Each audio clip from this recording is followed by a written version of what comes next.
Well, thanks so much, Karin, for having me here today. It's such a pleasure. For everybody who's watching there, Karin connected with me through Bonita Ford of Eastern Ontario Permaculture Institute, I believe.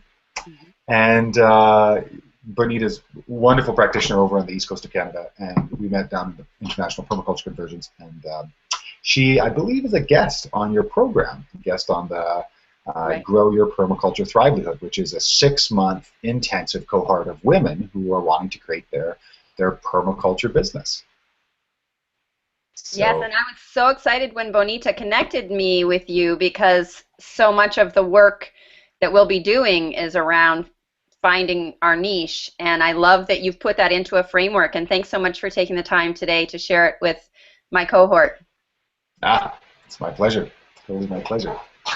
Um, if there's anything else, Karin, I think we might just jump right in. That's perfect. Okay, great. Well, to everybody who's watching, thanks so much for taking the time to be involved in this and also to be involved in permaculture. It's a large piece to be working on, and I'm very grateful that you're working in it. My name is Javin Kurbanakevich. I own and operate a couple of businesses. I own and operate Permaculture BC, which is a permaculture hub for British Columbia, which is the westernmost province of Canada. I also operate All Points Land Design, which is a consultancy-based business for regenerative practices and ecological solutions. So we work on small scale, small urban lots all the way up to 3,000 acre properties doing full site design and implementation. And then over the last couple of years, I've been foraying more into this type of work called cultivated life design. We have a lot of life design and life coaching and all that, and uh, uh, I was involved in personal development back when I was 13, and I always thought, it's an interesting place to be in, but they're always saying, make $1 million, go do this and go do that, and there was never a lot of morals or ethics involved with any of that. I thought that was a bit weird. So when I came into permaculture, just a short 5 years ago, I saw it as being a really robust tool for life design, because when we design land, we don't just design the land, we design it with an intent and a life component for the people who are involved. So my road has been, over the last 5 years, I took my PDC over on Vancouver Island at OUR Eco Village, took a teacher's training with Jude Hobbs, incredible female permaculture practitioner and powerhouse. If you're going to be taught how to teach permaculture, I'd highly recommend her teacher's training. She's out with Cascadia Permaculture. She also created or helped to resurrect the Permaculture Institute of North America, or PINA. And then over the last 5 years, I've been involved with a few different enterprises. I've also been involved with starting and selling microgreens business over in Victoria. Did that for about 6 months and found that part of why I didn't like it so much is I hadn't really taken stock of my skills and my attributes and how I like to work. And so this is how a lot of this has come to pass. During the call, I'm going to be switching back and forth between this view, which is you see me and my snake plant that has decided to fall over a bit because it got too big. And we'll be switching back to some slides that I prepared for you to help sort of tease some bits. So with that, I'm going to start with a bit of an intro that I worked up for Permaculture Voices, which is one of the largest convergences of permaculturists, put on by Diego Footer. And in that, I started to spread a little bit of this information about what we're doing and how we're trying to do it. So yeah, we'll jump into that as we have it. So today we're going to be talking about cultivated life design, and really the focus or the tool we'll be talking today is zones of brilliance. So what are your zones of brilliance is the major thrust of this, and this is built upon the permaculture zone. Again, my name is Javin K. Bernakevich, or as I was telling Karin Bernakevich is the Ukrainian accented way of saying it. And if you are interested in learning more about the offerings within this work, Permaculture BC is the website to take a look. So Byron Katie has this beautiful quote called, "Discomfort is the call to set yourself free." And it's that discomfort that has most of us pushing towards finding and trying to free a lot of what we've come to realize is a very domesticated way of being. We've become domesticated humans, and a big portion of what we do within permaculture and in a lot of our work is to set that free and become wild humans again. So there's a couple of analogies we can use here. One of them is there's the landscape that we see out there, the landscape of people and place and application. Now, the majority of us are in this cohort or in this work because we see that there's a need in the world. There's a problem. A need that Michael Pollan, Joel Salatin, Jeff Lawton, and Elaine Ingham, and many others have said is real and urgent. The need to apply design, strategies, and techniques and patterns to this incredible degradation of land.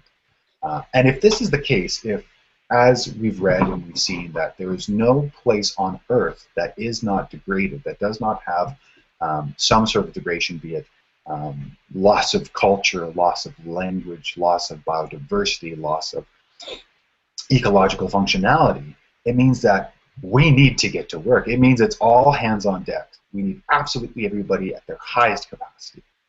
Now, mostly in permaculture, what I found as I was going through my own education and also starting to host courses and teach the components that I felt comfortable with and bringing in high grade information through other experienced permaculture educators, is that the majority of permaculture wanted to make designers and only designers, and some people wanted to make teachers. Some wanted to make teachers, but most people, it's the designer that needs to be made. But if it is this situation, if we are at 6x, if we are at the Anthropocene and potentially the extinction of the Anthropocene, the end of the human era, where we have changed our landscape so dramatically, then what we need everybody doing exactly what they're good at in exactly the way that they're good at it.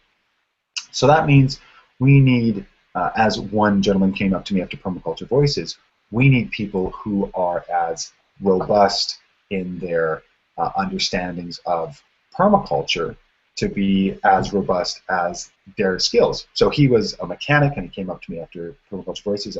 This was part of the process I delineated to them. And he goes, I've been horrible at composting ever since I learned about it. I've just been bad. And I've never really made good compost. And that's been a bit of a problem for me. But I'm a heavy-duty mechanic. I've always been a heavy-duty mechanic. Now that I see your process and understand this, I realize I'm a heavy-duty mechanic who has a permaculture inkling, and that's how I want to apply myself.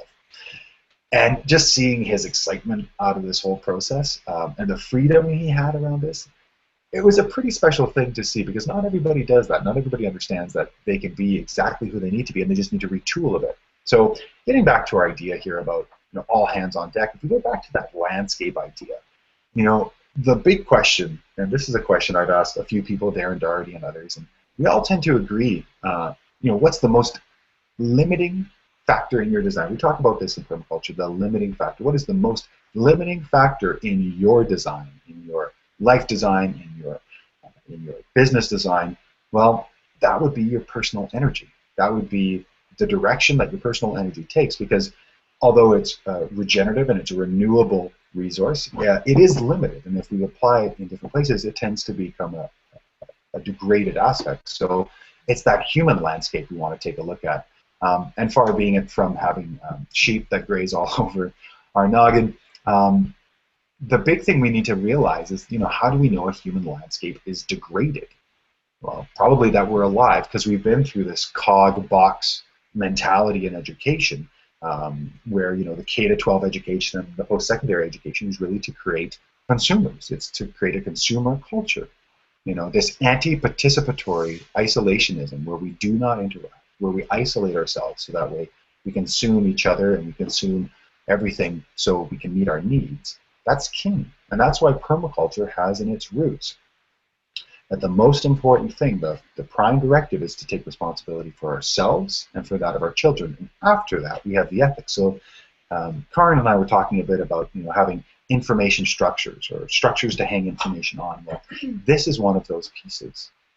We need to stop this process. We need to become consumers. We need to stop being consumers and start being producers. Part of that is getting rid of some of the education that we've had, and this idea of being busy is the most important thing. We have to constantly be working and constantly be outputting. Well, this is one of the first major leverage points where we can start to push this idea right off of our mental landscape, which is it's actually quality of life we're after. We're after a quality of life that allows us to do and live the way we want. And if we go to that idea first, it means everything else supports that. So if we have multiple income streams, it supports my quality of life. If we have different ideas, it supports the quality of life. But it's not the job or the business that's the important piece. One of the last things I want to talk about is this word about failure. Failure used to be a really big issue for me. It used to be a large component of my life and a large obstacle to me. But I like going to the roots of things, because once we go to the roots of things, we tend to find that there are a lot of solutions within the roots of things, or the causes. Well, the root word of fail is failure, which is to trip or to fall, or to be deceived, which means that this big word of fail is actually just to be deceived or to trip up on our way to success. It has nothing to do with the worst of the worst, the most horrible of the horrible. It actually just has to do with us moving forward into what and how we need to see it. So this created my slogan, or my adage for Permaculture BC, which is "Malor de facere," or fail better. We've been failing for so horribly for so long. We take a look at all the problems of our Earth as it stands today. It's time to fail better. And we do that with high-grade information, with high intent, and with focus and determination. Now, we'll contrast this with how most of us got into permaculture, which was the permaculture buffet. We walked down the 12 or 14 days, or maybe 80 or 144 hours, all depending on how we took our first initial permaculture design course, or whatever we took in life. You know, this is analogous to whatever we took. We walked through life and we had a bit of buffet.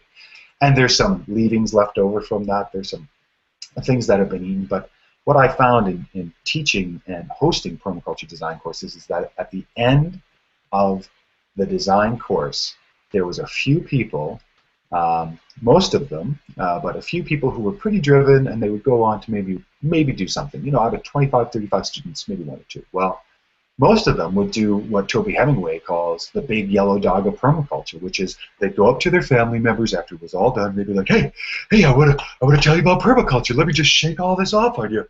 Oh, do you like that? Do you like that? And our friends and our family go, what are you doing? I don't even understand what you're talking about. You're talking in jargon, and a jargon that I don't understand. And then they would do the permaculture pilgrimage. The big yellow dog would wander from this to that, to this to that, to this to that. And they would take, 1 or 2 years until finally coming to, I really need to do something about permaculture. And this is how a lot of people come to cultivated life design and my work, is that they've taken their PDC for 4 or 5 years ago, and now they're finally ready to do something with it. And just a bit of a quote to example that I want to be around people that do things. I don't want to be around people anymore that judge or talk about what people do. I want to be around people who dream and support and do things. Amy Poehler. This is really where I think most of us, in terms of a permaculture ethic, come together. We want to do something, but the big thing is, after we come out of this process, is where's the map? How do we know what's out there in permaculture? Can I make a business? How do we populate this map? Because most of us look at this and it's just a white piece of paper. It's just, I know that I'm there, I'm in that city, and I need to move someplace, but where is it? And far be it from that, most of us don't actually have that path, that travel path, and getting a sense of how far we've traveled. This is just a little Google map shot, but just getting a sense of how far we've traveled is a big thing. Joseph Campbell, I think, did us a disservice with that idea of follow your bliss, follow your passion, follow your bliss. I don't think that's enough. And then the other piece is, do what you love and you'll never work a day in your life. I also think that was a bit misleading, because I've worked at what I've loved, and I've been very tired and frustrated at the end of the day. It's not always totally regenerative. But there's more to this story, and it starts a bit with Walt Whitman to say we re-examine all we have been told at school or church. I call this cog education, to make us cogs, or in any book. Dismiss whatever insults your own soul. So much of this comes on what are you doing, how are you operating, and really let's take a reflection point and ask the question of how do I know I'm in what I love doing? Well, Joel Salatin, this is an image that Joel passed on to me, being happy as a pig in shit.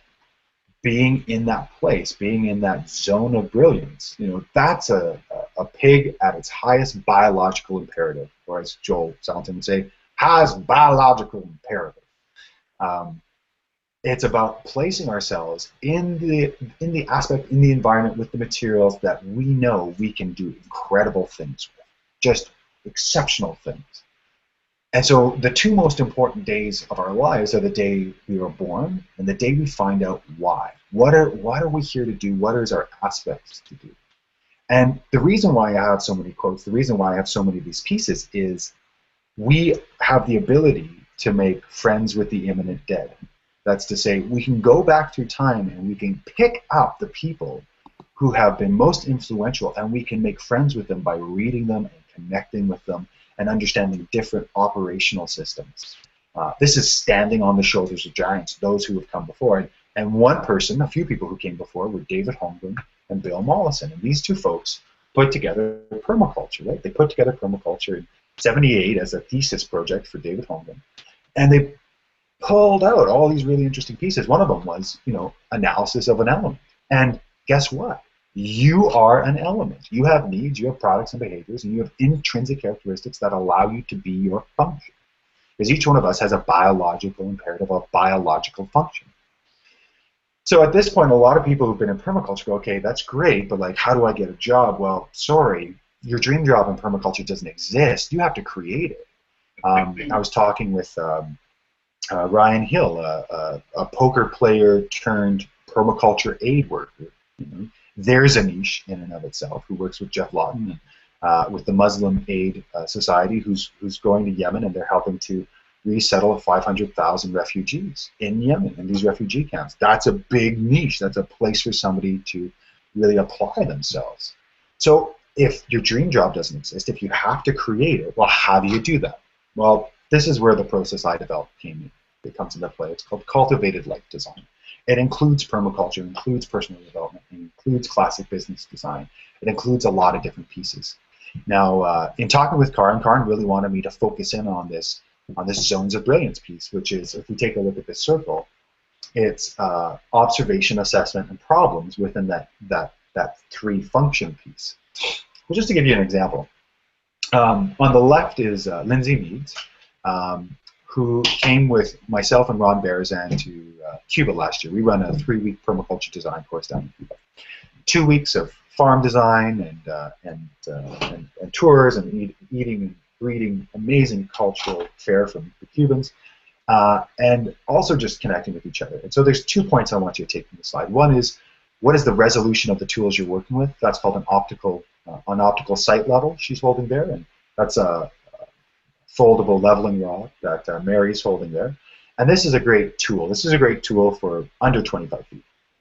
The margin of error is within acceptable limits, and we can use that tool. So if we're doing life design, we also have to think, okay, we need to use good tools. Well, I helped Lindsay in educating her PDC and giving her some design tools and helping her create something called a holistic goal and a holistic context. And with that, she went back to Calgary, quit her job in Calgary with the city of Calgary, and started Regenerate Design, which is her own design company. She's been profitable and successful in her own design company within months of leaving the PDC, really. So a success story comes to what are the design tools we use. So one of the design tools I use in client design now, it's mandatory for clients I work with, it's mandatory for students I work with, which is called Holistic Management Decision-Making Framework. Holistic Management was created by Alan Savory. Brilliant model, brilliant application, and really it comes down to this. When we go to clients, and with the original permaculture model, we go up to clients, and clients, we ask them, what do you want? What is it that you want? And what do our clients tell us? I don't know. I don't know what to do. And this is the same thing with permaculture application. We need to understand what the destination is. So the destination here comes into what is holistic design. What are these holistic pieces? So we'll leave that for now. It's just something I wanted to chat about. And if you get a chance, really go in and take a look at that. It's one of the most important tools I've seen. I've modified it for life design, but really take a look at that. A couple of folks we worked with just north of here at Darfield Airstrip. I'm in Vernon, the interior of British Columbia.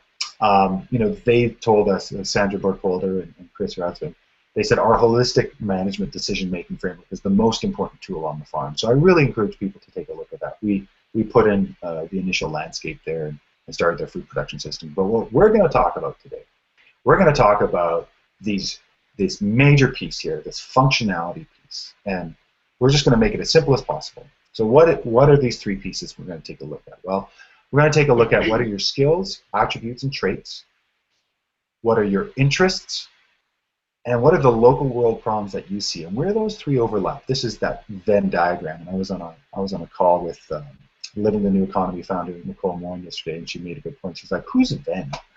Who's this Venn guy? Why does he have to get this diagram?" But still haven't looked into that, Nicole. So if you're on the call, if you're listening at some point in the future, you know, here's me saying I'm going to look into that at some point. But this overlap, these are the possible niches to explore. And why do I say possible? Why don't I say this absolutely exists for sure, 100%? Well, it's because you need to do some testing. And just like Dan Savage, who's a relationship coach down in the States and columnist, says, you know, all relationships fail until they succeed. All niches fail until they succeed. All niches fail until they succeed. So you might be coming into this cohort program with Carl and thinking, I'm going to find my one true niche. And you know what? If you do that, I think you're going to be taking a step back, because that's silver bullet mentality. That isn't biodiversity. That's back with the conventional way of thinking about things, that there is one thing that's going to save us, you know.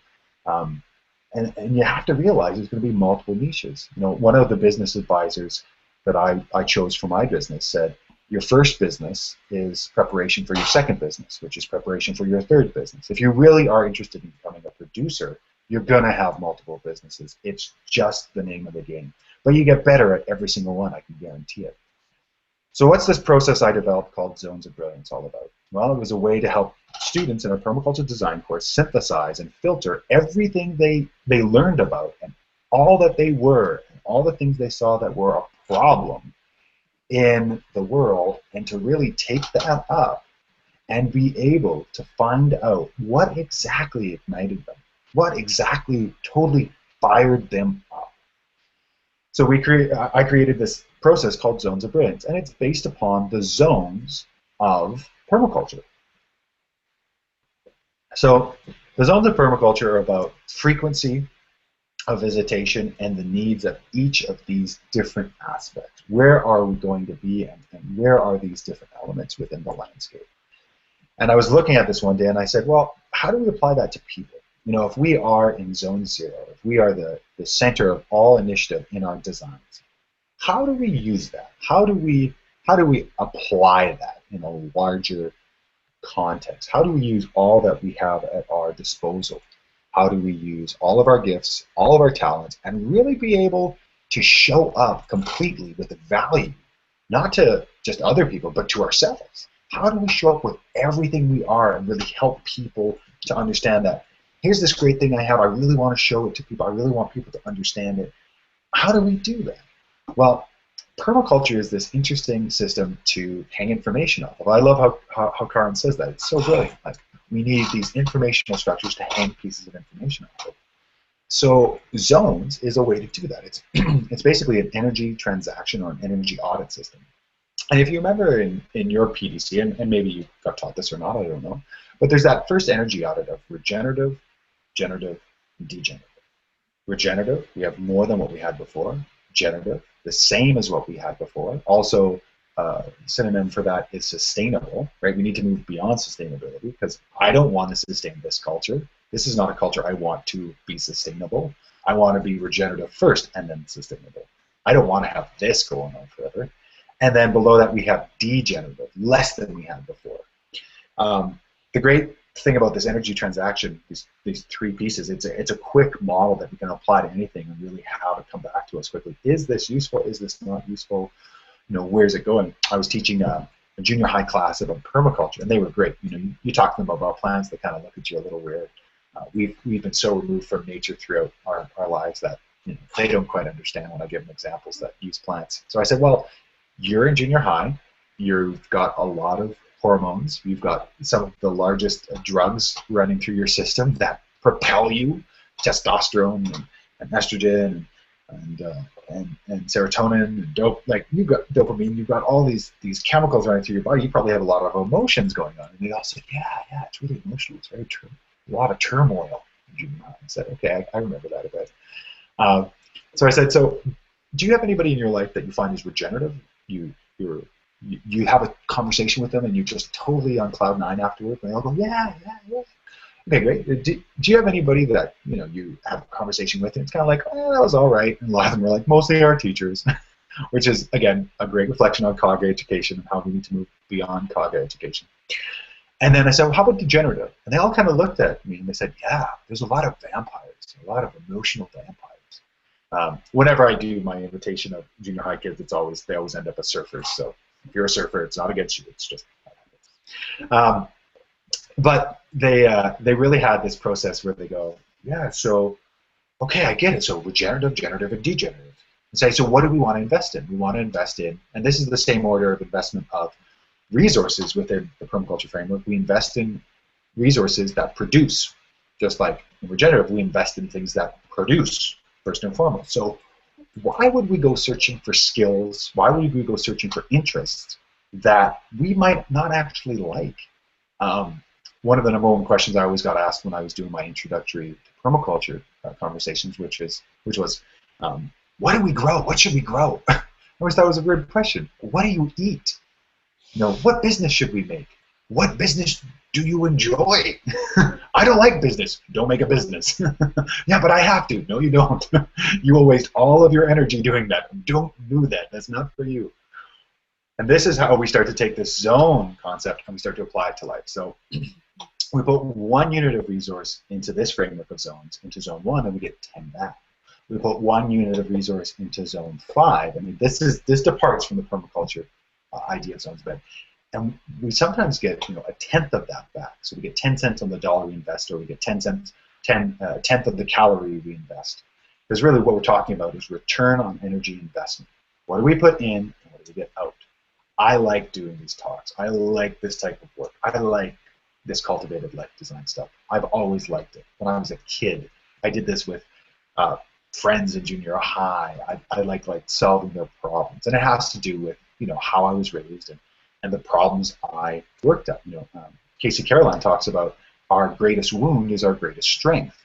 I don't feel skilled to talk about that during this time frame we have, but I'll leave that with you as a little nugget. What are the wounds that I've had, and what are the muscles I've had to build around those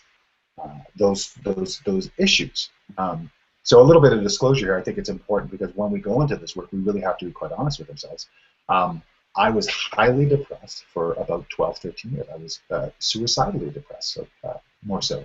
I was in that place, every single day. It was horrible. It was horrendous. Worst thing ever. Now, that being said, when I went to the establishment, when I went to the COG establishment, I said, okay, listen, this is how I'm feeling. And they said, well, what are some of your issues? And I said, well, it feels like the world's going to just shit. I don't know what to do about it. And they go, oh, well, we've read about that. That's called eco-despair. We've got these great pills to take that away. It's when you think the world is going that way. And I looked at it, I was like, I don't think that. I know that. That's a fact. That's not a belief system. So anyways, I went through other processes to get myself out of depression, but part of it was permaculture, because permaculture has this great adage, and going back, I don't know where I picked it up, but it's called Action Dispels Despair, or ADD, or Ad Permaculture. When we are in action, we cannot be in a transitory state in the future and the past. We can't be in regret, and we can't be in hope or fear of the future. We can only be present, which means that if we are in action about anything we're doing, we are actively dispelling anything that could potentially be a negative aspect coming into our lives. And yes, positive affirmations, they have some application. There's also some great research that says that there may be some cognitive dissonance and some things that actually don't work so well with affirmations. But what I liked about this was, if I'm in action, if I'm doing, then this makes a lot of sense. So if you are, in this cohort and you are serious about creating a business, which I'm sure you are, if you've invested 6 months of your time with GARD and you've invested your energy and you've put other things on hold, action is the big thing. Starting today, that's the backdrop of my of both of my monitors. It says start today. That's all I have up. I don't have a photo. It just says start today. Whatever I want to be doing, it's to start today. So let's start about this process, and let's start to dive a bit more into it. So again, there's that zonation process, but we're talking a bit more about a process that I developed, which was a way to take a look at a filtering process. So this is the framework we'll be taking a look at. This is the framework we'll be looking at for all of these three areas: your interest, your skills, your traits, and your attributes, and then also what are the local world problems that you see. So what are zones of brilliance? Well, it means that there are these zones within us that we can place. Let's just talk about our interests, let's say. So let's say we've gone through a PDC and we're going to do a little evaluatory process. We're going to say all the different things that we really enjoyed and liked. So let's take two big things. Let's take community activism, and let's say mapping. Map making for some people is the worst of the worst, and for other people it's the best of the best. So we've got map making. Well, let's take map making and let's ask ourselves a few questions. Do we enjoy map making? No, we do not. Okay, so we don't enjoy map making, so that places it within zone 4 or zone 5. Do we have skill in map making? Nope, we do not have skill in map making. Okay, so that puts it firmly in zone 5, and let's take one last filtering question. When we do make our maps, do we feel better afterwards? Do we feel like we have more than we had before? Nope, so it's definitely not regenerative. So that interest is firmly in zone 5. That is a zone 5 interest. I like to say that those are the skills that we just observe. We just observe those skills. We know, or those interests, pardon me. Those interests, we just observe them. Those are out there, we know that they're there, and we try to navigate so we don't fall into the trap of doing them. That can be sort of the leg hole trap. We don't want to travel all the way up to zone 5. If we have things in zone 1 that we can eat and we can consume, we don't need to go all the way out there. So Javin, yeah. To ask a question. Go for it.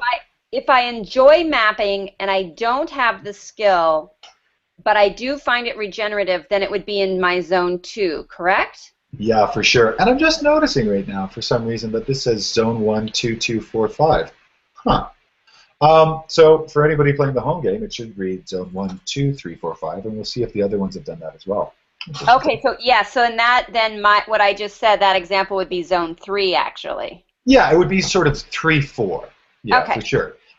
What we'll find really quickly here, though, is that our major focus is to see everything that's in zone 2 to 5 and everything that is in zone 1, because we're trying to activate really quickly and get into a good business model. And so think of zone 2 to zone 5 as being interesting thoughts and thoughts to be aware of, but especially when we get into like the 3 and the 4 area, those are kind of like on-deck things that we might play with in 5 or 6 years when we finally get around to it, but we're really focused on zone 1 and zone 5.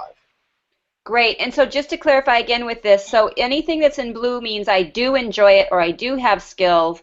Anything that's in red means I do not enjoy it or I do not have skill or it's not regenerative for me. Great clarification. Yeah, absolutely. So blue means that we do indeed have that as an enjoyment, a skill, or we find it's regenerative, and red means that we do not. Absolutely.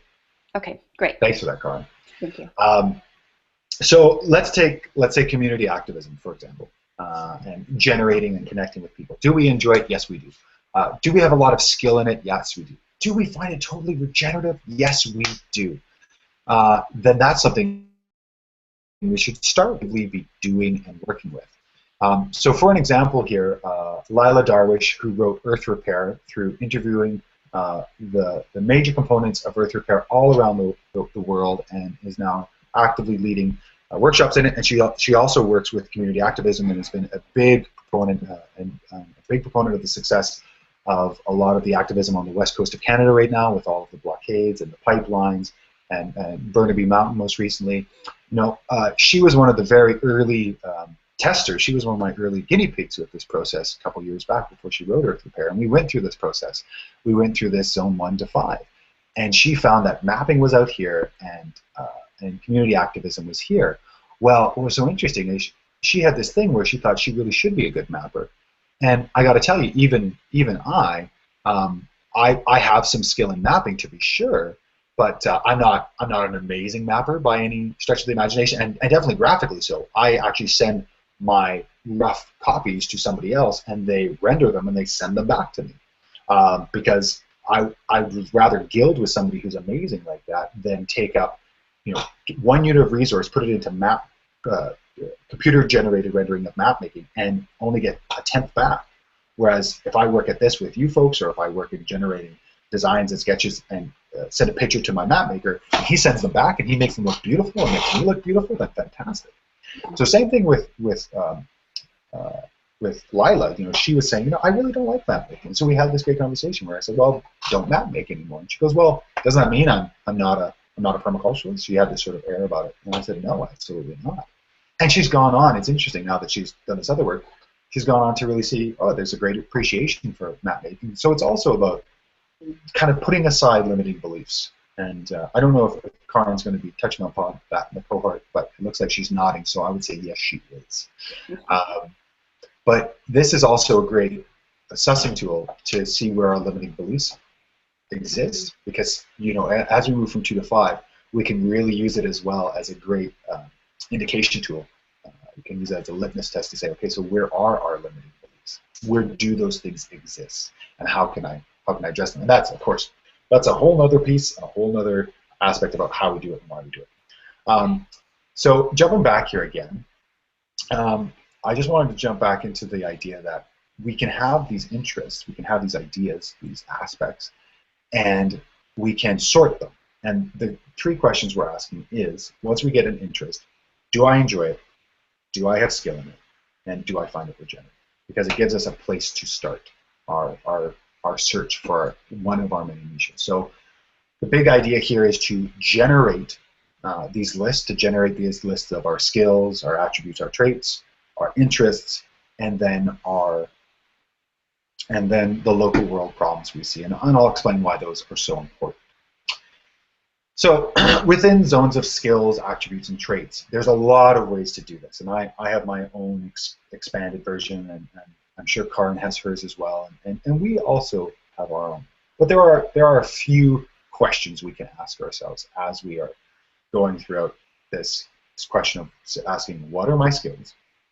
What are my attributes?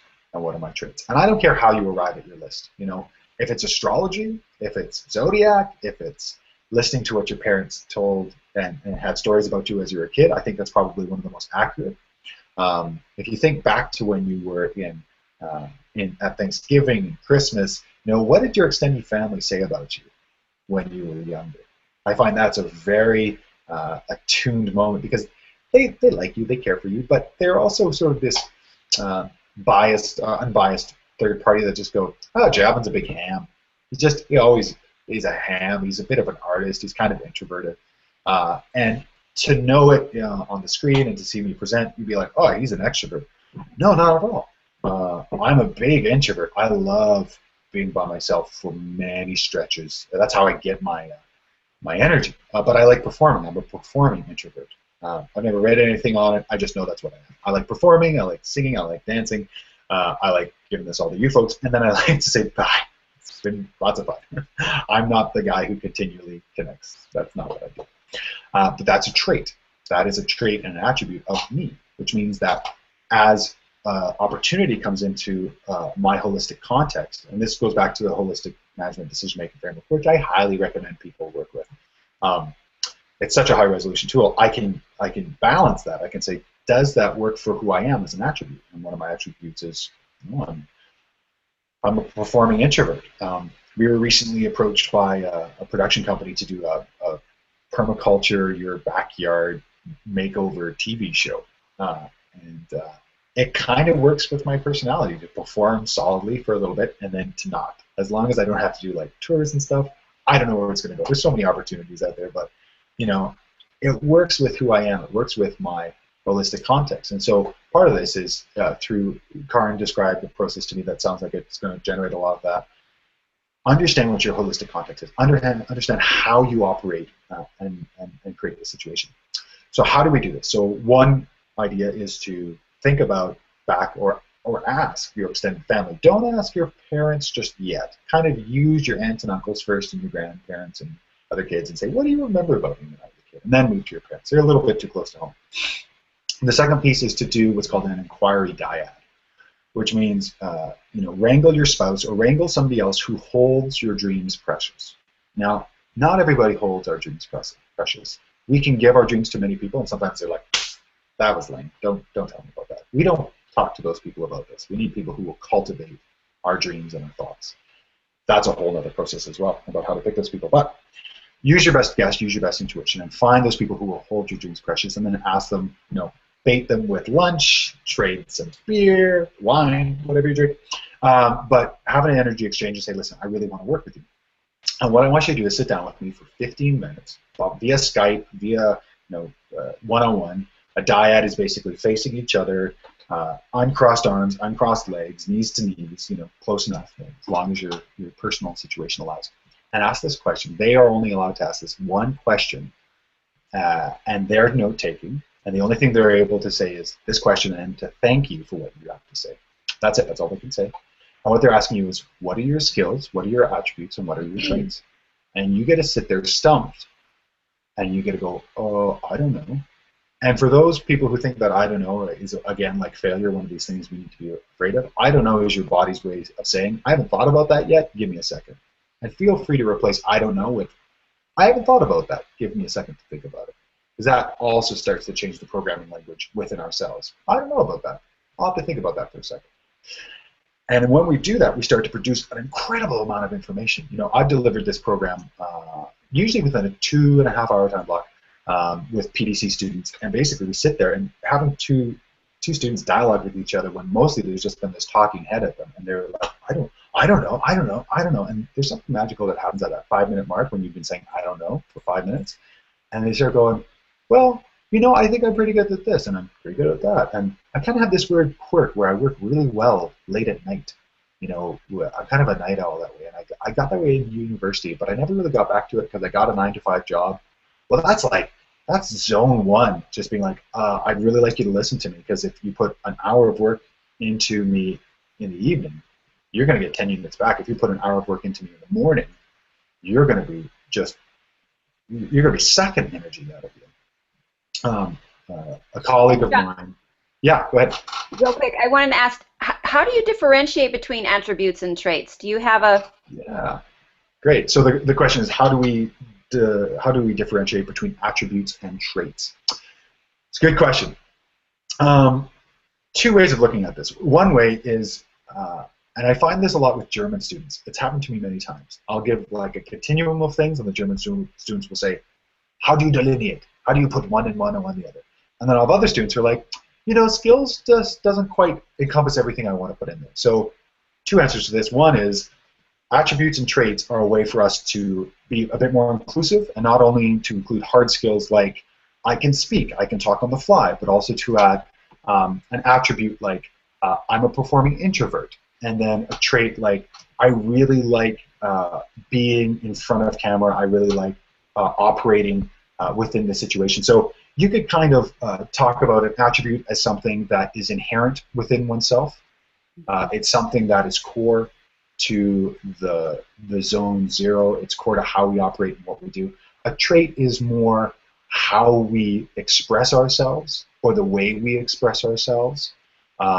Written communication for me, and Karin has been subject to this.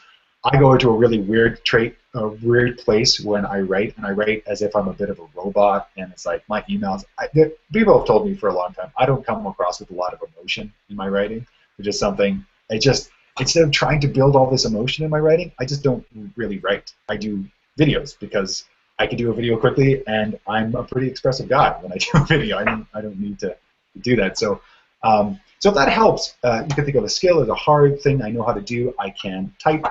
An attribute would be I really enjoy typing, and I enjoy typing in such a way that I enjoy typing at night. And then trait would be the way I type. So I really like to type in a certain aspect or a certain way, or with a certain type of tool, or sort of how we offer that skill or that aspect. Does that help, Karin? That does. Thank you. Yeah, for sure. Awesome. And again, for everyone else who's like, oh, I don't really like those differentiations, it's like, great, make up your own. But basically, this is to include all that specialness that is you into the system. Gotcha. So however you generate that, however you put that into play, however you sort all those pieces out, or generate those pieces, then go for it. But basically, the generation is up to you, and you can use some of these tools I've given you. The harvesting is basically making sure that those are documented, put together, and you have them documented. And so, in the dyad, that's having your partner write them down because you are in generation mode. You're not in documentation mode.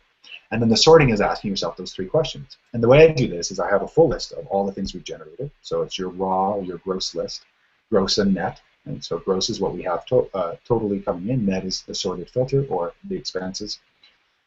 We have this list and we ask the question, do we enjoy this? And we just put a little E beside it.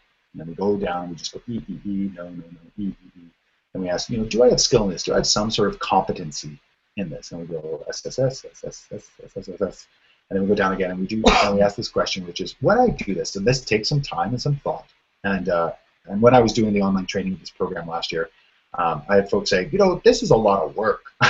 No, you don't say. Designing your life is a lot of work. That's shocking. And so I'll tell you, and I've got a slide about this. This takes work. This takes time. This takes energy. We've been domesticated humans for a long time.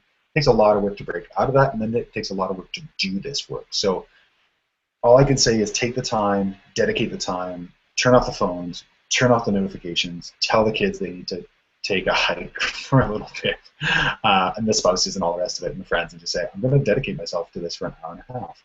That's how success happens. A good friend of mine who are artists, and good friends of mine who are technicians, especially self-employed, they block time. This is my creative time. This is my generation time.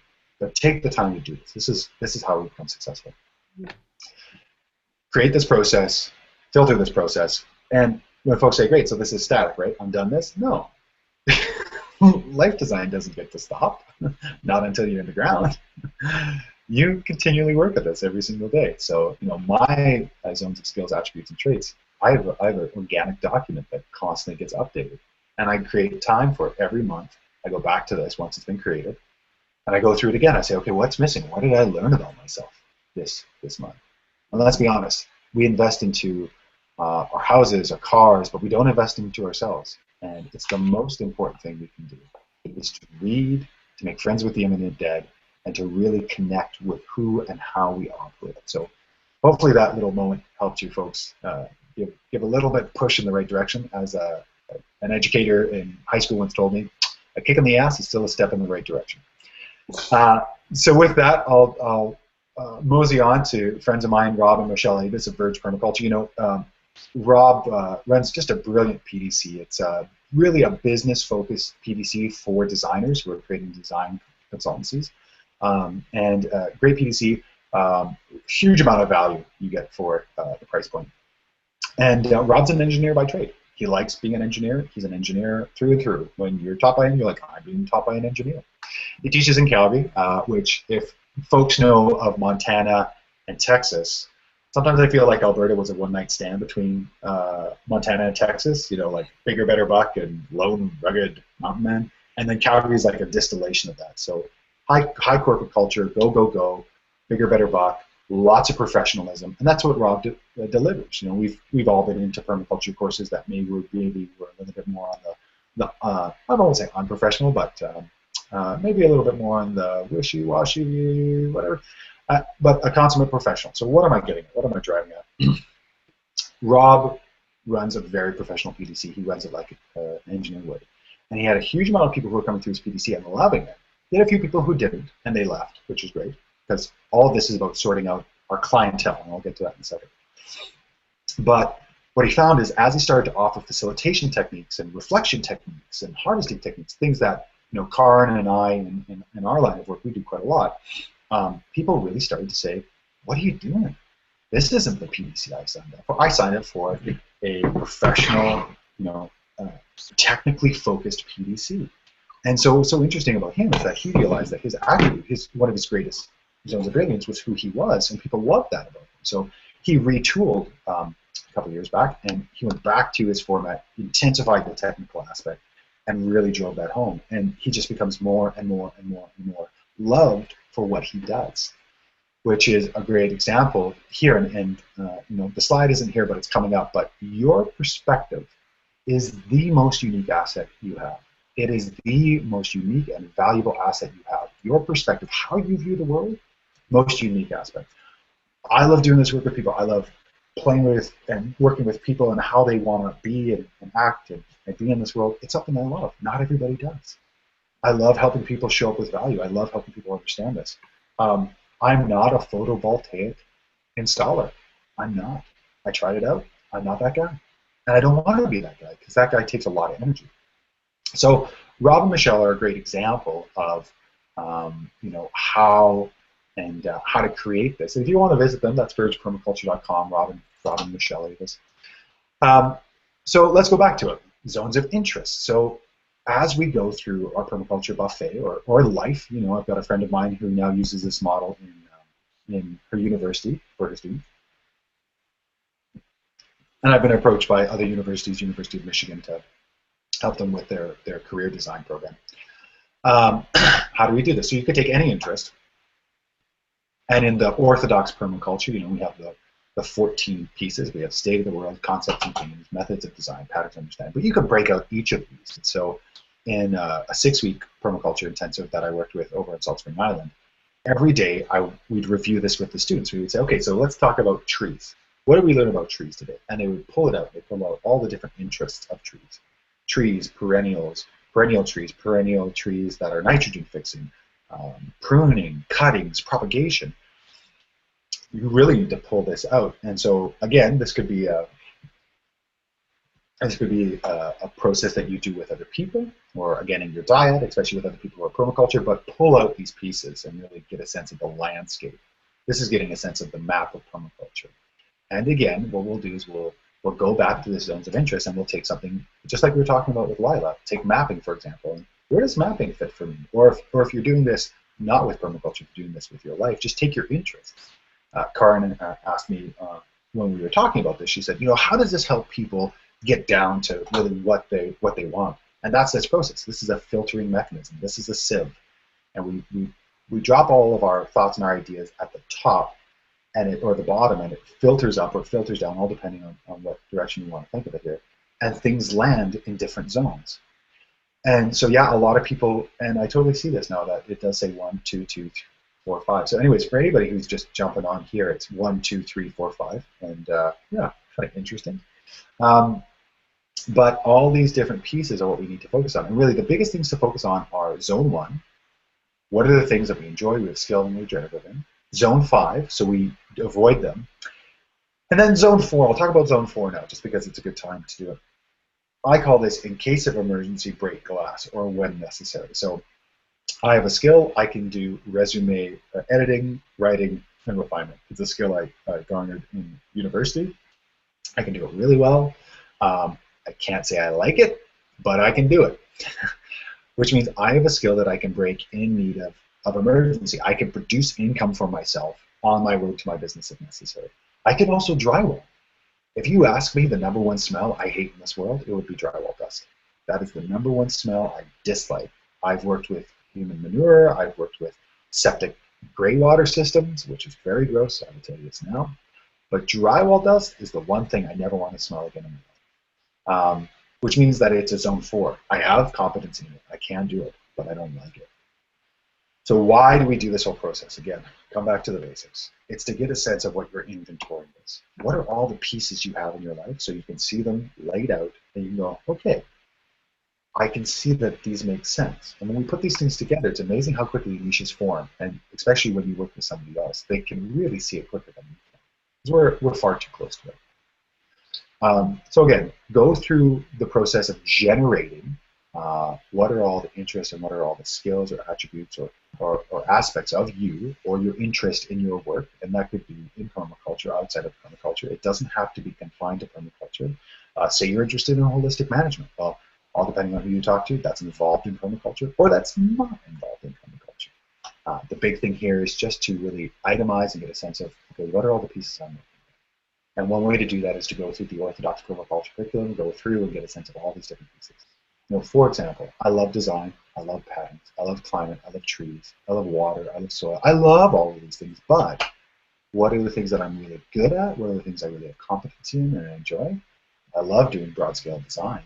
I love working in the dryland climates. I was in Kenya last year working in drylands, and I loved it. It was a lot of fun. Strategies for an alternative nation, that's somebody else's bag. That's somebody else to work with.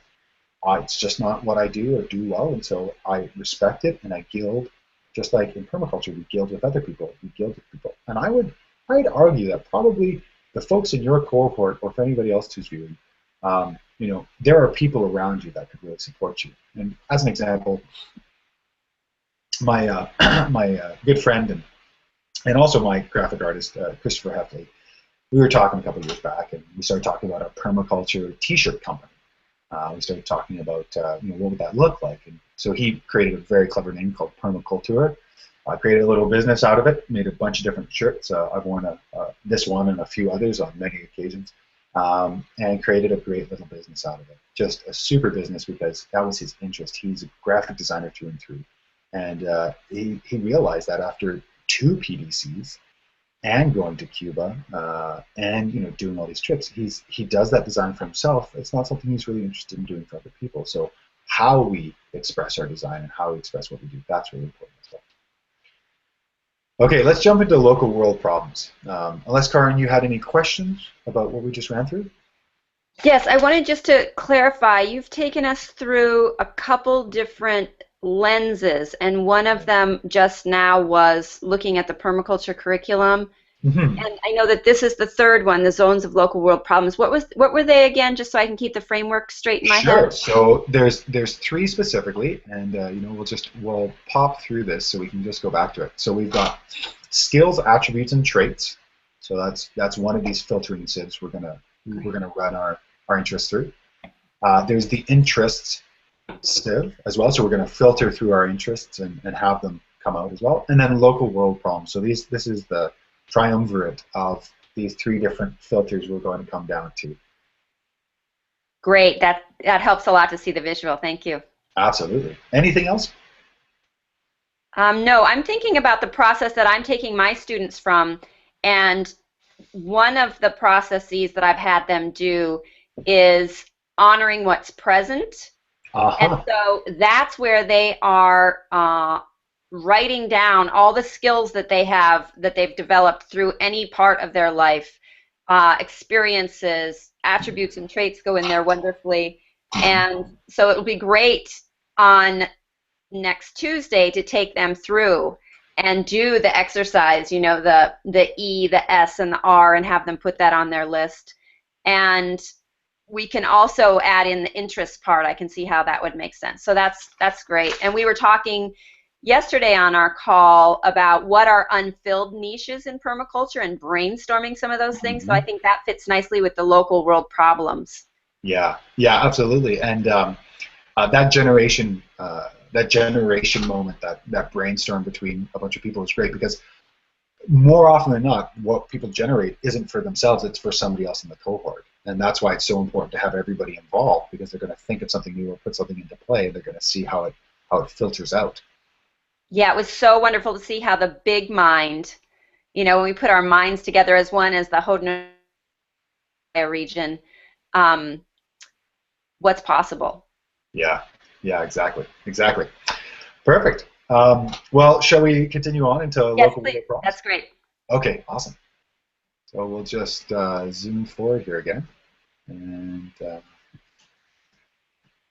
jump to local world problems. Okay, so local world problems. Why would I bring this up? Why would I talk about this? Isn't permaculture about solutions? Isn't it about helping people out? Well, yes, and sometimes the focus on solutions creates the yellow dog syndrome, where we come up to somebody who's like, I can solve that. I can help. I can put in a swale. I can do some rainwater. And they're like, what? Like, you can do that, but you're not solving my problem. Or I was recently introduced to an interesting program called the Foundation, which is a software development entrepreneurship program. And the founder's big thrust is solve an industry's problem. Solve the problem that's there. And his process is to go up to industry and to ask a multitude of practitioners, what are the problems that you are currently facing? What are the problems that you're currently facing, and what is it worth to you to solve that problem? And your first response for people is going to be like, oh well, I need to manage my clients better, and that would be worth $500. And you're like, okay, but what's that really worth to you? Well, I might pay $100 a month for it. Well, this is his process to create really highly successful businesses in a short order of time that generate income. And the businesses that I've seen that have been successful, the ones where I haven't had to put in a lot of effort, are businesses that solve people's problems. There's Ben Jones, the entrepreneur guru down in the States. This is his big thing. He only works with people in their 30s because he feels like that's a filtering process for people to get to that place in awareness. And anybody who's watching this is under 30. Don't think you don't have the ability. It's just his own filtering process. Who have solved their own problem, and that's really where your wound is your greatest strength. Can also create your clientele very quickly. So I found a great place here because my big wound was this depression that really kept me from getting into what I really loved. And there's this old joke, who do you ask for directions? Well, the guy with one leg, because he doesn't want to go there twice. So you need to source the right information from the right people. So a lot of people come into my program because I've made multiple businesses. I failed at some, I've succeeded in others. But my big thrust is life design. I really want to live a great life and have a great time because I spent so many years being so miserable and really it's just a horrible place to be. So who are you going to for information? And so in the same place when we get onto this local world problems, who are you asking, and what are the questions you're asking, and what's going on? This idea that, and I'm not saying farmers don't appreciate permaculture, but this idea of marketing permaculture to farmers has been pretty well debunked. You take folks with some of the lowest potential earning income and ask them to spend money on training, which they could probably get for free because they're DIY people anyways. That doesn't make a lot of sense. My clientele are these folks. No, they aren't. It's really important to see those pieces. So, the question here to ask is, as we get down to local world problems, is what are the local world problems that you see that grit your teeth, that keep you up at night? What are those problems? What are those problems that you see that keep you up at night that really frustrate you? That are the things that make you go, ugh. A woman in the previous class, the online class I ran as a training, she said, I hate that at any moment, she's on the west coast of North America, I hate it at any moment there could be a huge amount of disruption, of disaster. People won't know how to take care of themselves or to operate. And her big thing is disaster preparedness. That's her big thrust. That's a local world problem that she sees. I see a local world problem that there's all these permaculturists and people in general who aren't focused and aren't integrating all of their permaculture and all of their life skills and all of their applications and all of their local world problems into who they are. And they're trying to be Jeff Lawton. They're trying to be Steph Holzer. They're trying to be Marisha Arbach. They're trying to be Penny Livingston. They're trying to be Vandana Shiva. Don't be those people. That is such a waste of your potential and who you are. If you live a copy, you were born original. Don't die a copy of somebody else. Really explore them. So a big part of that is what are the local world problems that you see? What are the things that you grit your teeth? How do we dive into this besides just asking a question? Okay, so one of the ways is go through your Facebook feed.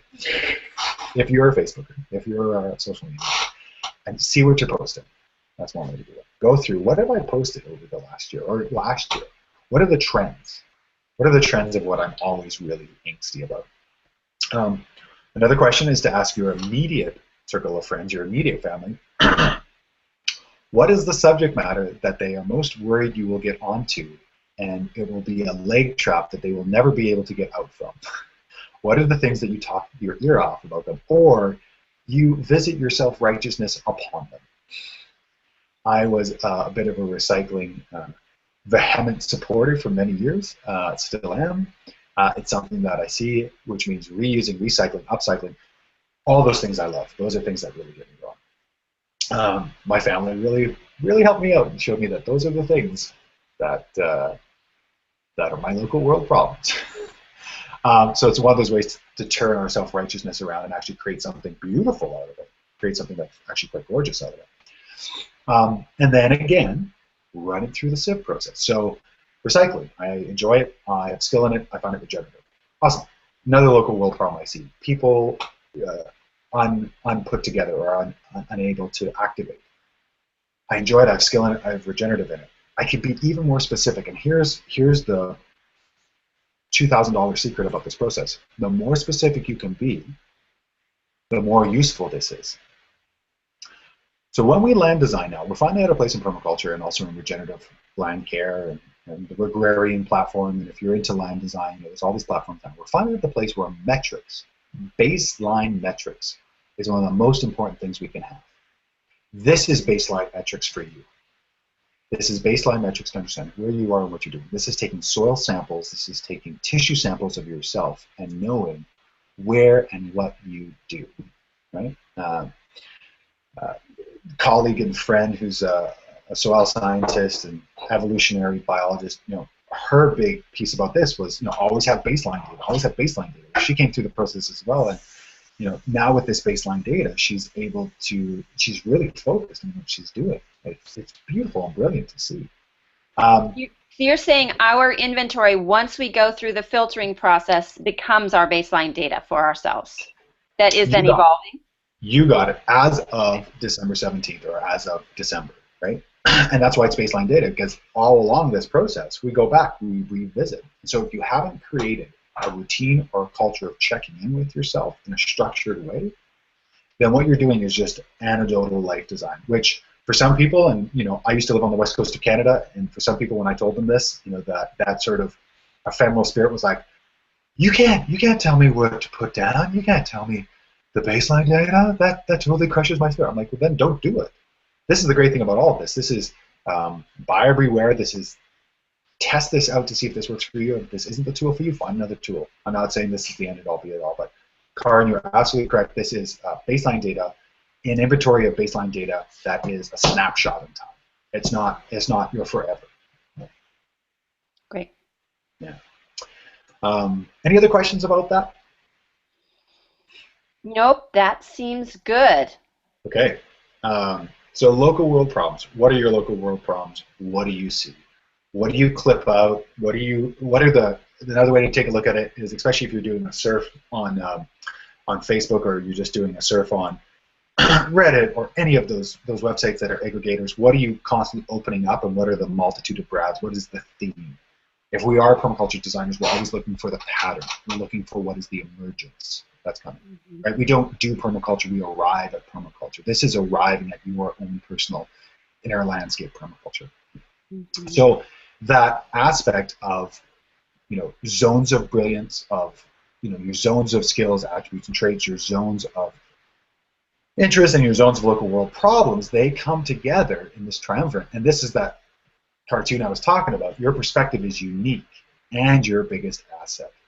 And how we look at the world is a very specific filter. Jeff Lawton talks about this. He says, when you walk out in the world, if you walk out with emotion, you have a screen up, and you'll only see things that are outside of your emotion. So part of it is training yourself to understand what your perspective is. And maybe, if it's negative, you can do a bit of changing, but really use it, right? This is a very unique way of looking at things. Good friend of mine, Tad Hargraves, who runs marketingforhippies.com, cannot recommend his work enough for folks who are looking at the marketing aspect of once they get what their niche is. Marketingforhippies.com. He's big on this as well. It's like who you are and how you operate. That's the most important thing that we can have for each other. So what this ends up happening, this is paint by number, color your own piece here. So we can put interests in one, we can put skills attributes, and we can put local world problems. And what ends up here in the zone 1, this portion is what we want to focus on. This is where we want to get to. Because writing it down, and this is true for holistic management decision-making framework, most of our thoughts and our goals are unclarified, unwritten, and undefined. And so we write them down to be clear, defined, conscious, and expounded. And this, we write to discover what we know and who we are. So when we go back to this, this paint by numbers piece, and you can use this as a model. There's other models that I've developed, but this is a model I'm experimenting with right now. So basically, you would have your zone 5 here, your 4, your 3, your 2, and your 1, the big portion of, whoa, we just went all over the place here. You have all these pieces here. This then becomes the next piece of this design process, and this is the piece that's really exciting when you get all of your zone 1s together, because then you get all of your regenerative aspects all put together. This is where it gets a lot of fun. So you have your zone 1s of interest, your zone 1s of skills, attributes, and traits, and your zone 1s of local world problems. And if you've sorted them, and if you've been very fastidious, you've been very lean on cutting things out, being like, do I really like this? Is this really regenerative? You have to be hard on yourself. Nobody else is going to do it for you. You have to really be focused on pruning and really taking the shaft from the wheat, right? Permaculture and the plant kingdom, we talk about biomimicry, it gives us all the analogies we need to do what we need to do. We need to really separate out to get the kernels of truth. So once we have all these pieces, there's a few ways to go about this, and in my time left, I'll tell you about a couple. One of them is to sit with it, to go through whatever your meditation process is. If it's just going for a walk, going out to what I call church, going for a walk in my local biome, and just going out with a free mind and coming back and taking a look at this and saying, what are the connections I see? And starting to circle where you can see connections and iterate what those connections are. If you work in land design, if you've gone through your PDC, this is bubble map diagramming. That's what this is. This is bubble map diagramming. We're creating these little bubble maps. We're trying to see where these pieces are. And then pull those pieces out, put them to the side and say, okay, so if it is community activism and I really have an interest and a skill in writing, and I have another local world problem of regeneration and earth repair. I'm of course talking about Lila Darwish. Here's this interesting triumvirate that I really feel excited about. And then it's that personal response. Do I like this idea? Does this feel good? Another business advisor of mine, and I'm sure Karin will talk about it, but when we create businesses, to reach out to other business owners and members and mentors and say, would you be part of my business advisor group? Would you help to mentor me? And you state your terms and you say, I'll only contact you maybe once every 6 months. And that's been sort of my case. I reach out to these folks when I can. And I said, with these businesses, what should I do? And some of the best advice on being an entrepreneur I ever was given was, if you can't wake up every day and be super passionate about it, don't do it. Because it's your life's work, or it's a continuum. It's the steps of your life work.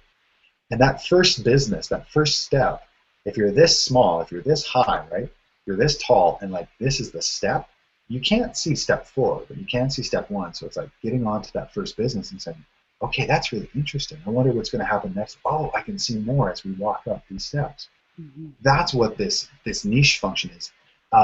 And similarly, I heard that Pixar went through a really interesting process to create their first 8 films, where they all sat down in a coffee shop and they just said, what are all the interesting ideas we have? And they lined out their first 8 movies. It was all put out, and basically they ran on that for I think it was 8 or 10 years. Same thing here. What are all the different ideas you want to play with? And then take the business that seems like it will be the most enjoyable and potentially the most lucrative and play with that idea. Mm-hmm. And so that's a very condensed form of how we do this design process. The other way to do it is give it to somebody else. Give it to somebody else who has knows you, who can hold your dreams precious. Give it to somebody else and have them look at it and go, okay, what are the connections you see? Preferably somebody else who has that permaculture mindset. Preferably somebody else who has that aspect. I've done this consulting with people who've taken the online training and they just want me to take a look at it and see what I see. And I'm sure Karin would be a great resource for that, or friends or family. But go to high-grade information sourcing.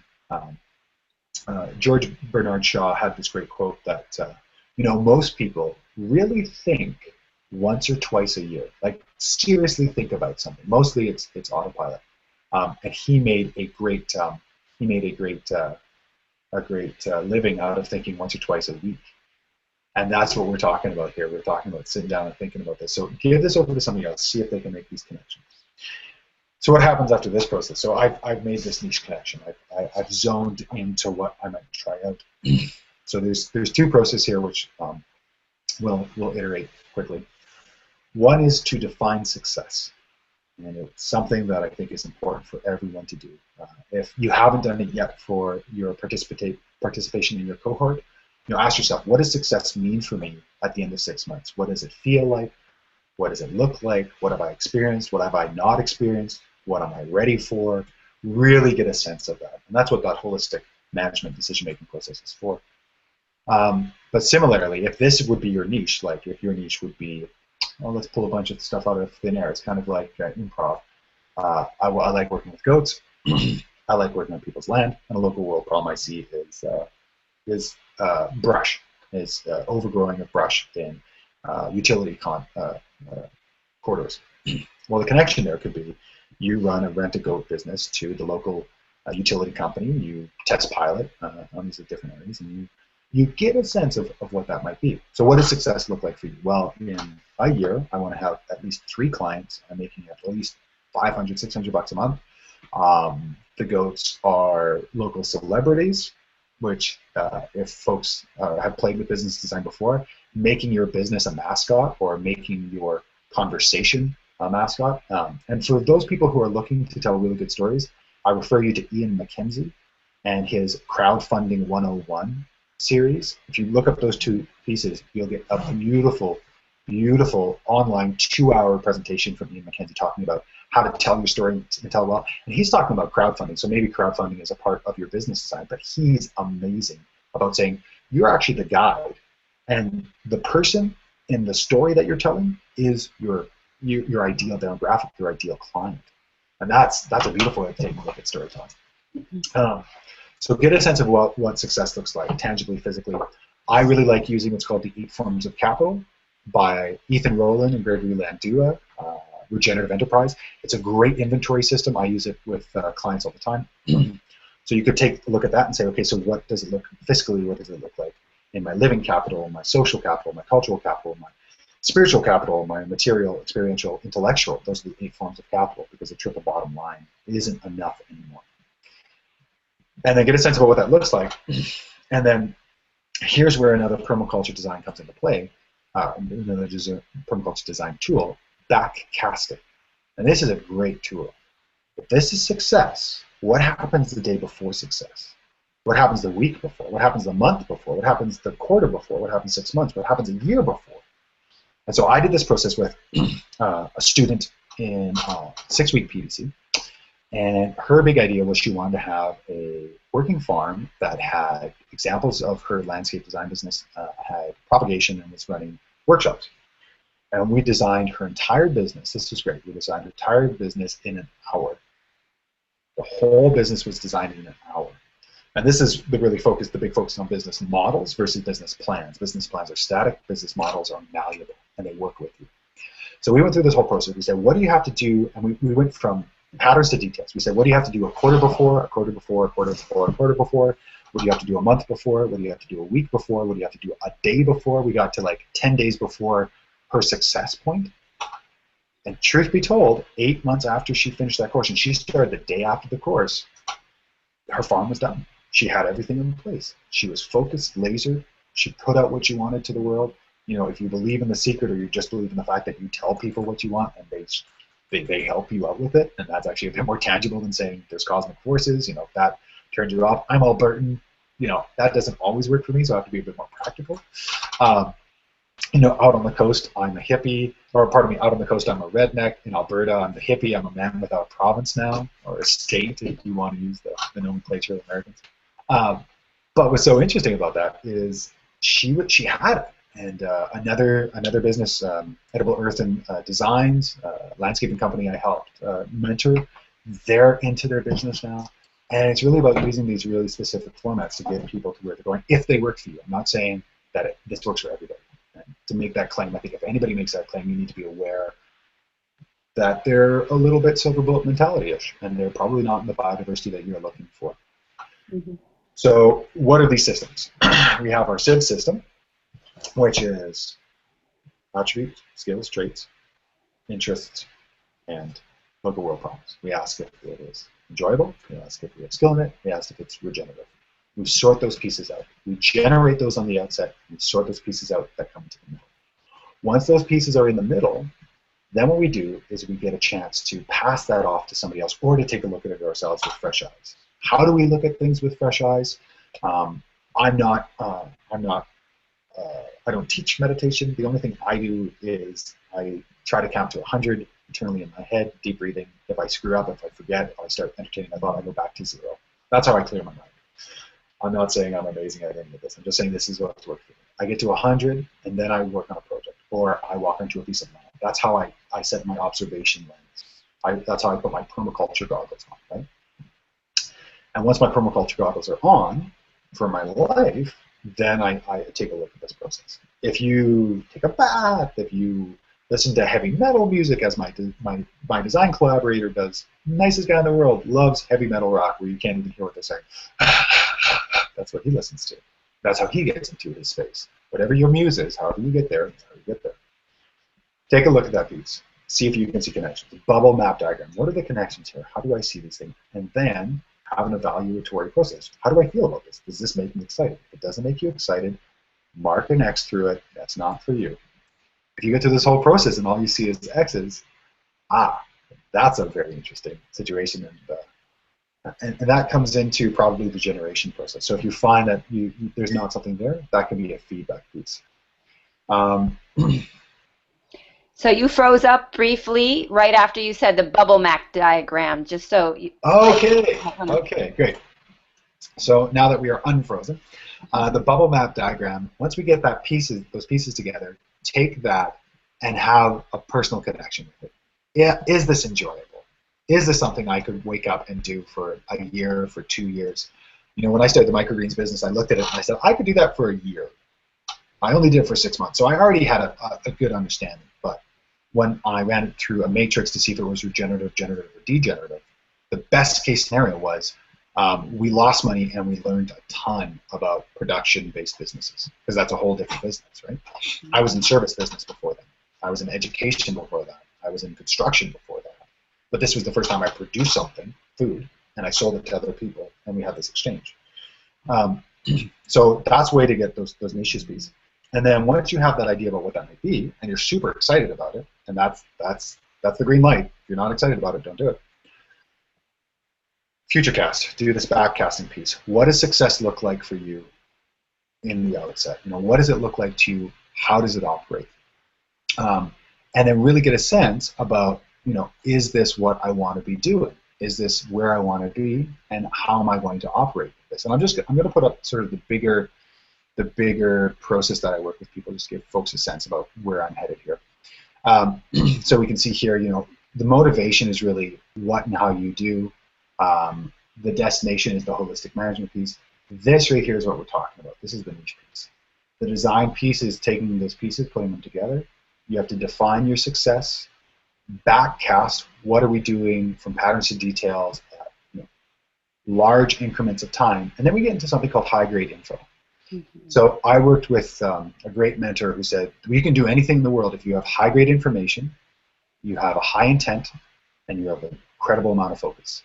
So let's say you want to go into restoration agriculture. You love Mark Shepard's model. You love what he does. You love how he operates. Don't go to a facsimile of Mark. Go to Mark. Mm-hmm. If you want barroom advice, pay barroom prices. Mm-hmm.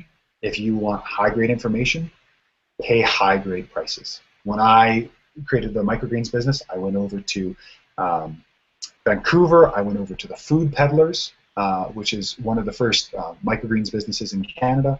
And Chris Thoreau, I paid him $1,500, and he gave me exact instructions. He gave me spreadsheets. He gave me operational capacities. Pay for high-grade information. If you want high-grade information, pay for high-grade information. You can't stress that enough. That's money well spent every single time. And then we can go into what's called classic business design or classic modeling. And I say classic just because there are, again, stand on the shoulders of giants. Permaculturists, we have a few new traits, a few new ways of looking at it, but business modeling, it's pretty good. So unless you have something better, use that. And at that point, it's just getting out and hitting the road and really doing it and putting it all together. And there's processes for that. I'm sure Karin's going to talk about that. That's why you guys are in this 6-month process. But I'll leave you with a bit of advice from some mentors from mine that have really helped me to understand how to operate and design well. I spent some time working and learning from Sepp Holzer both in North America and in Austria, and he has this great idea. Be the pig. If you're going to experience your model, be your model, and to experience it playfully. That's the Holzerian design methodology, and I love that. That was never in permaculture for me, but for Sepp, it's like once you create your niche, play with it. And my buddy Ted Hargrave would say, don't marry your niche, date your niche, court it, test it out a bit, try it a bit, take it on a couple of first dates, see how it feels. If your niche talks horribly to the waiter, don't go for a second date with your niche.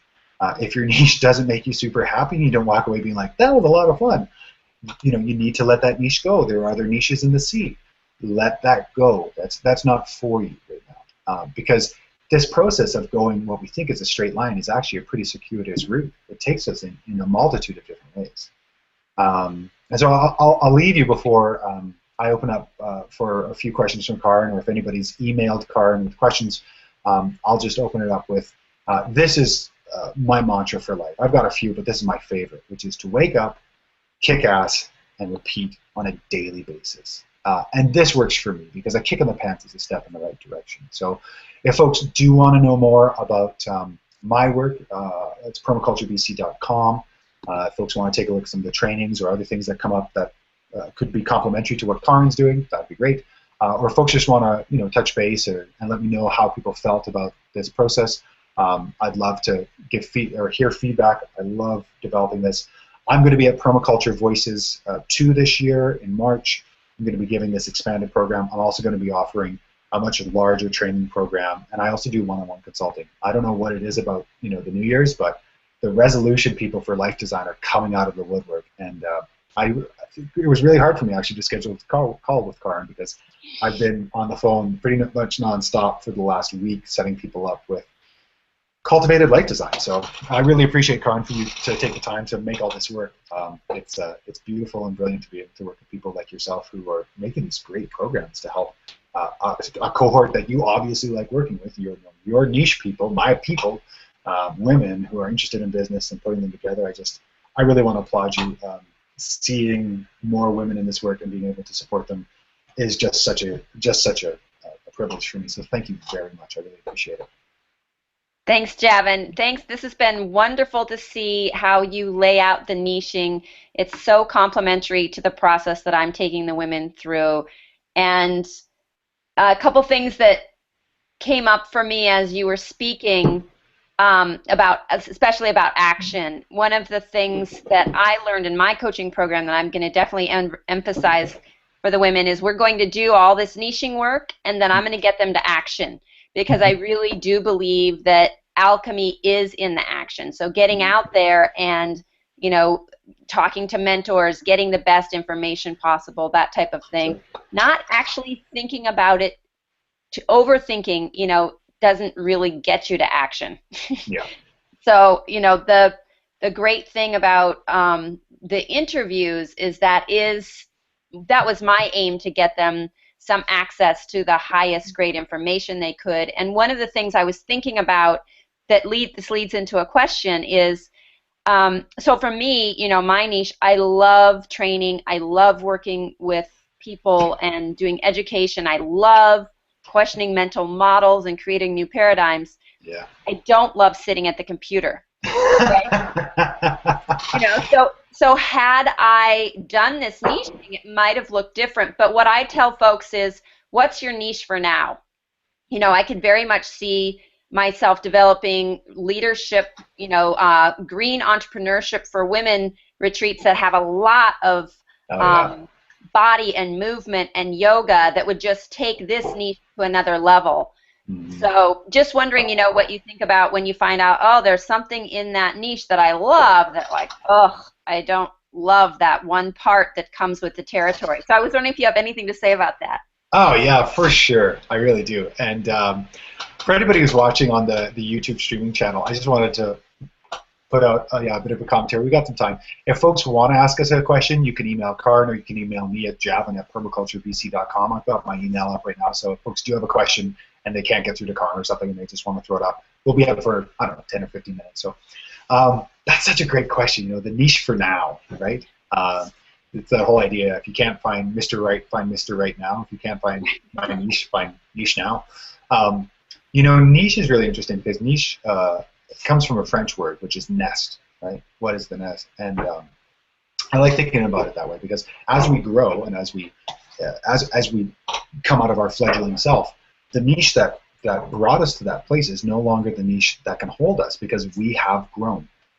We have physically, mentally, emotionally changed. And I think for me in metaphors, that's how I work. I think and I work in metaphors. That's when I really glom or grok something. It's a term that the West Coasters like to use, grok. Yeah, so that niche. So if folks are interested, there's another great permaculturist, Ala Gulber, who runs the Meaningful Work Project, which is, it sounds like you and her would be very complementary. It would be a great connection. But she has a lot of commentary about this, which is, as we come out of that first niche, as we come out of that first commentary about how and what we understand, we need to be aware of those markers, like you're talking about. Like some of the markers are like, I used to love this, but I don't anymore. And there are two things I wanted to talk about. One is that Joseph Campbell thing I started to talk about at the beginning of the call, which was, follow your bliss. And then the other one was like, do what you love and you'll never work a day in your life. And I look at that now and I'm like, bullshit. You both laughed at me. That's not true. And there's more to it. And part of it is there's your biological family and there's your logical family. And how this connects with your question is your biological family was your family of origins. Your logical family is your family of choice. So what you're talking about is sometimes the way we operate within a niche is not the logical family. It's not the logical assemblage. And so sometimes we need to understand what is the logical application of what we do. It might not be with somebody else. It might not be with sitting at the computer. We might need to retool it. And this is a really important piece as well, is to allow it to evolve instead of throwing it out. Especially my generation, when we get from like the 25 to 40 range, we like to throw things out and start again because we're told that the average, what is it? Just took a look at the stat the other day. 2 years is the average job or career right now, and we switch over. When I started in my career, it said 7 years, you'll have 7 careers. Now it's something up to like 10. And we switch and we switch and we switch. And recently I was given some great advice from a business advisor, which is retool what you do, find how it applies to you best, and that goes back to that niche piece. That goes back to, what are your zones? What are your zones of brilliance? And I would say, for you, Karin, if you came to me with that problem, I would say, great, let's go through that process again. And you would look at me like, I already went through that. I'm like, great, I'll just ask you harder questions, and I'll kind of, put your feet against the fire and say, do you seriously find that regenerative? And you'd look at me and you'd be like, maybe I don't. Maybe this isn't. I had a client student who his 3 was composting and hugelkultur, being an artist, and skateboarding. That was his big thing, And this is great because some people would be like, oh, that's trivial. That's not a person who's actually useful in society. And I highly contest that idea. I think we need to all come with our gifts, where it's all hands on deck. So we looked at it. I said, how do you feel about composting? He's like, oh, that's neat. I was like, no. So for folks who are listening, you go through the SIP process and you're like, oh, that's neat. That's a great sign that that's not a zone 1. It's someplace else. There's like, I love hugelkultur. And for those that don't know what hugelkultur is, it's bearing wood and then having it as a water and nutrient source.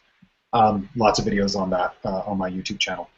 And then he's like, oh, yeah, artist. I'm like, okay, what kind of artist? And he's like, oh, I love sketching. I'm like, what kind of sketching? And he got really quiet. He's like, I love graffiti. He's like, great, you love graffiti. That's great. Let's be specific. And then I said, skateboarding? He's like, that's just who I am. I skateboard. That's what I do. Like, okay, so we kind of talked about it a bit. And we came up with this idea that he would do, it was herbs in hugelkultur is what it was. It was like he liked this herbal aspect. And we ended up thinking, okay, well, you could do herb profiles in this wild style graffiti format, and you could speak to your tribe and your people. You could speak to your skateboarders, right? You could create hugelkulturs around your skate park. You could do all these things. You could create a Kickstarter campaign to create a coffee table book which I would even find interesting. And I'm not part of that tribe. I just love graffiti. It's something I've always really enjoyed. And just to see that in a different way, that really helped me to understand. And so, Karin, for you, it's like, I hate sitting at the computer. It's like, great, well, how do we retool? Well, part of it is going back to that attributes list and even taking now what that zone 1 was that you had before, and then splitting that out and putting that through a 1 to 5 and being even hyper aware, hyper discerning. Judgment is great when we discern and use it surgically because it is a really large tool. Great, that was a great answer. I don't have any emails from anybody. I I don't don't know if either. you do. Okay. I've got some great response saying thanks so much for the process. Ala was actually on the call, and she's really excited to talk to you, so I'll Great. connect you guys. That was great to hear from her. A couple of folks let me know that Venn diagrams were developed around the 1880s by John Venn, 1834 to 1923. They're used to teach elementary set theory. Very good. Basically, they're a graphic way of showing how different concepts, numbers, ideas, objects can be arranged in a way that easily and intuitively shows their commonalities and differences. They were proposed, developed to illustrate propositions, the shareable objects of attitudes and the primary bearers of truth and falsity. And if we didn't need something more so about our lives, it would be for truth and falsity. So my thanks to Susan Cosino, who is actually the soil scientist I talked about. It's great when you start doing this work because a lot more people start, like, they reconnect with what you do, and they have a lot of connection. So thanks so much for her pointing that out as well. She does a great soil science business, so if anybody's in the interior or wants a great soil science test, they can contact her as well. But no more questions for me, Karin. So unless you had anything else you wanted to chat about, we might just wrap up. I think that's good. I love also how you have figured out your path in permaculture and your many businesses. I think that's inspiring for folks to see. I'll only say I know it now. I just had another strategic planning session last night, and I can tell you this much. The conversation we have today about where I am, it'll be different a year from now, and it'll be vastly different from 5 years from now.